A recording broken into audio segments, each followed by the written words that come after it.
वाल्मी कराडचा संतोष देशमुख हत्या प्रकरणात सहभाग आहे हे दाखवण्यासाठी हा सीसीटीव्ही मोठा पुरावा आहे। त्यामुळे या हत्येचा तपास जलद गतीने व्हावा अशी मागणी धनंजय देशमुखांसह मनोज जरांगे आणि नाना पटोले यांनी केली आहे। जो आता सीसीटीव्ही फुटेज पोलिसांच्या हाती आलेला आहे किंवा सोशल मीडियावर जो आलेला आहे त्यावर या लोकप्रतिनिधी आहेत जे त्यांनी यावर ॲक्शन घेतली पाहिजे किंवा घ्यायला लावली पाहिजे आणि त्यातून पुढील तपास कसा गतीने होईल याकडे लक्ष दिलं पाहिजे।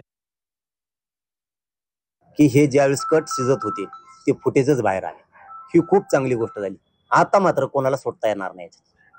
नसते अर्ज करत होते, एवढा खून पचवायसाठी अर्ज करत होते। मुख्यमंत्र्यांना माझं सांगणं आहे, एकाची जामीन होता कामा नये। जर जामीन झाली ना खंडणीतली किंवा खुनातल्या आरोपीची, देशमुख कुटुंबाला त्या जीवाला धोका हे मर्डर करू शकते त्यांचा, यांना सुटू देऊ नका। आणि इतका समोर व्हिडिओ यायला लागला तर आता तर हे मुख्यमंत्र्यांना चॅलेंज आहे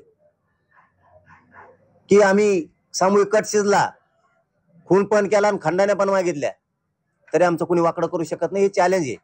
म्हणून मुख्यमंत्री फडणवीस साहेबांनी आता ह्या टोळ्याचा सुपडा साफ करणं गरजेचं आहे, मुळा जाळा सकट उखडून टाका यांना।